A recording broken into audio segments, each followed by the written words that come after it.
Well, something that was funny, I didn't see it coming. This past weekend, I can't believe it.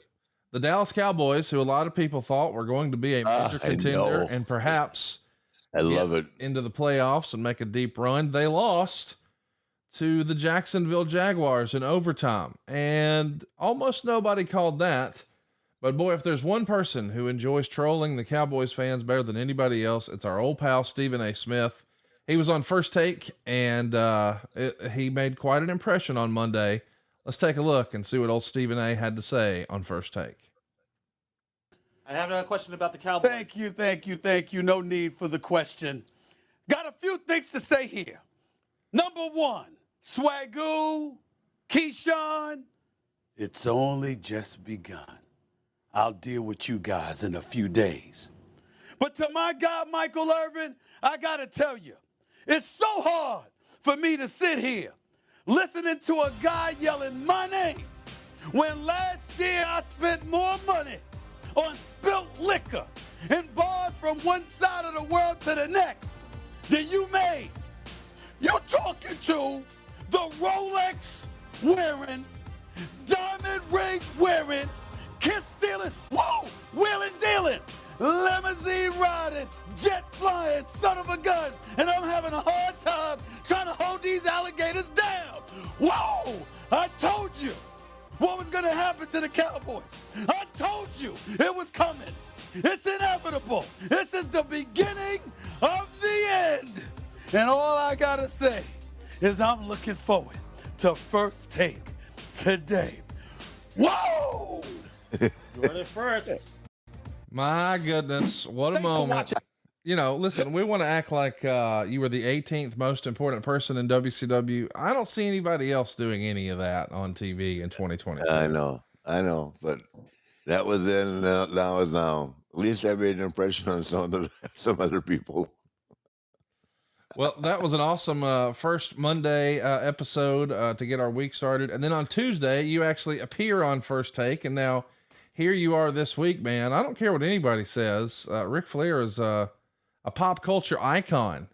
I mean, would you have ever imagined? It feels like to me, you're a bigger star in pop culture in the eyes of the mainstream media now than even when you were wrestling. Would you agree with that? Oh, absolutely. It's just, I mean, whether it's YouTube or the WWE Network or whatever, just in my case, especially in my case, because I'm so much older. I mean, I just saw where Franco Harris died. I'm a year older than Franco Harris. My God, that immaculate reception that they were going to celebrate Friday with the Steelers, right?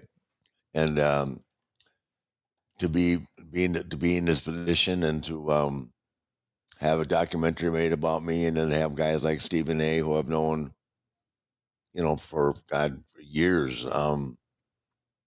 Long before he was on First Take, he had other radio shows that I used to listen to. He's so entertaining, and being a former athlete, I respect him more because he's been an athlete.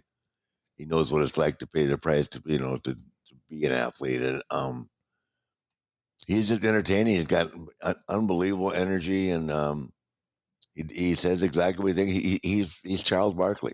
I mean, I rank the two, number one and number two, and overall sports. I guess my favorite football announcer is Tony Romo, but I mean, there's some guys that just stand out. Those three stand out a lot in my mind. There are other people, but I mean, the Keith Jackson and guys like that, and who's a real famous guy that just passed away at Madden. Guys like that are gone.